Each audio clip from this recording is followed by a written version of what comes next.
Do you need this, Mrs. Kemp?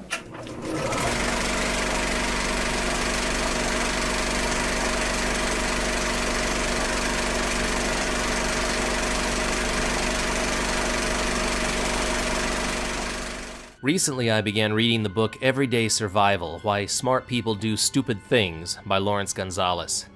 The thesis of this tome is that modern man has fallen into a pattern where he creates scripts for his daily life that prevent him from thinking critically about his surroundings.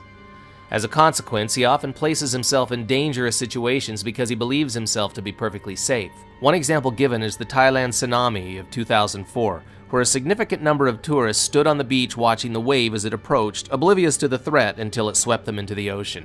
They had no behavioral script for surviving a tsunami. As such, it was simply a beautiful act of nature that mesmerized them until it was too late. The crazy thing is, the dangers that our internal scripts seem to obscure are not limited to life-threatening situations. Our scripts can lock us into destructive patterns that affect our personal and professional lives as well, often with disastrous results. I find it interesting that Gonzalez uses the term script to describe these mental models, because one of the great films of all time, Federico Fellini's 8½, epitomizes a filmmaker's behavioral script affecting the literal script for the film he is making. 8½ is about Guido Anselmi, a filmmaker with director's block, and is played by the inimitable Marcello Mastroianni. He is a case study of Lawrence Gonzalez's theory. The fact that Guido is Fellini's autobiographical doppelganger makes the story all that more intriguing, taking the couch trip of an artist and turning it into a work of art. If I was asked to summarize 8½ in a few words, my best answer would be a line from the song Hotel Hobbies by the British rock group Marillion. The only sign of life is the ticking of a pen, introducing characters to memories like old friends. To me, this line best summarizes the creative process, and perhaps it is about Guido himself, since Marillion's former frontman and lyricist Derek William Dick, aka Fish, is an unabashed Fellini aficionado. Indeed, 8½ is the creative process made flesh, an anti-narrative about the absence of creativity in a once creative genius, and his disturbing retreat into a dark place within, where memories and characters make each other's acquaintance. But to fully grasp how this evolves, perhaps a bit of backstory is in order. In 1962, Federico Fellini was at the top of his game. His last full-length feature, La Dolce Vita, had propelled him to international stardom, but with success came constant scrutiny and a concatenation of personal demands. While struggling with creative block and the pressure to produce his next masterpiece, Fellini was inspired to turn his own creative dilemma into a film narrative. The title comes from the fact that at that point Fellini had made 6 feature films, but had also collaborated on 3 more, which he counted as half a film each, making this new project his 8½ film. The film opens with a memorable dream sequence that establishes Guido's situation. Guido sits in his car in a traffic jam, unnerved by the grotesque faces of other drivers that stare at him. When smoke begins to pour from his car's heater, Guido struggles to escape, but his doors will not open and his windows will not roll down. Gagging and choking, Guido crawls out of his car's sunroof and suddenly begins to fly, first hovering over traffic, then ascending into the clouds. Just when it seems he is truly free, he notices a rope about his ankle, the other end held by a young publicist on the beach below, who under the direction of a middle-aged attorney pulls Guido back to Earth. Guido falls into the sea and at last awakens from the nightmare, gasping for air. The symbolism of the dream is blatant as it charts Guido's process, the suffocation of his success, his desire for creative freedom, the constraints of his obligations, and the inevitable collapse that has brought him to the film's starting point, being treated for anxiety in a semi-remote health spa. What is interesting about the opening nightmare is that it shows Guido at his most vulnerable and most sympathetic. In all that comes after, such moments of exposure are rare as Guido's behavioral scripts kick in time and again when he struggles to put on appearances. The irony is that Guido is an artist who has reached a point in his career where he is at his most influential,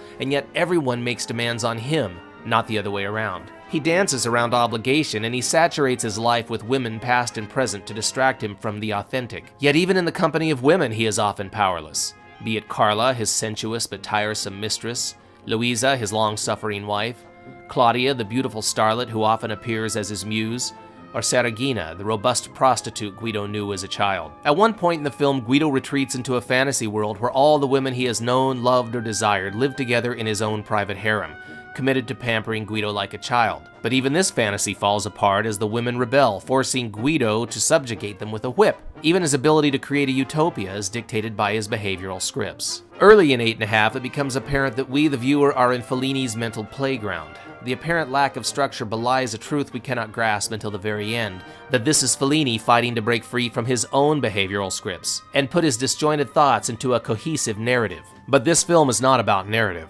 It is about process, imagery, and stream of consciousness, about the artist tilting like Don Quixote with his own learned responses. Guido's plight becomes a struggle between present reality, past memory, and fantasy. His is a study of the artistic mind unable to create because obligations and a desire to be pleasing to others prevent the imagination from running loose. Perhaps Guido's most telling moment comes when he says, "Happiness consists of being able to tell the truth without hurting anyone."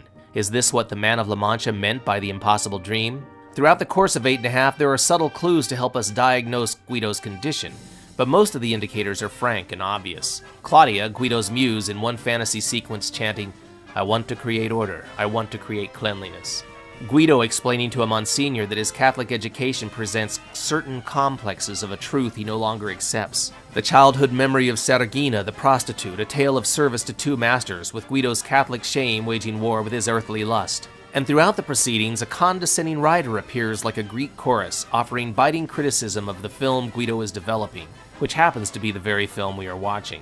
Given the dreamlike quality of this pastiche of images, it is easy to assume at first glance that 8½, does not know where it is going. But once the viewer reaches the finale, in which the entire cast appears and partakes in an effervescent circus march under Guido's direction, we realize the path Fellini chose was the only one he could have taken. No wonder writer-director Rian Johnson calls it, quote, "a portrait of a man trapped inside his own storytelling," end quote. At one point in the film, Guido protests, "I want to make an honest film. No lies, no compromises.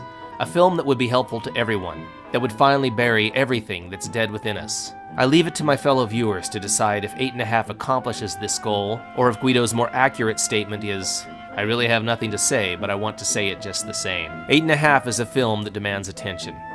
It requires a bit of work from its audience. For those willing to put in that work, it can be abundant and rewarding. But regardless of your response, you are not likely to see another film like it. Mad Matt says, to paraphrase Guido Anselmi, "Accept it as it is. Only then can you truly discover each other." All right, we've seen what you can do with a boy. How are you when they come a little bigger?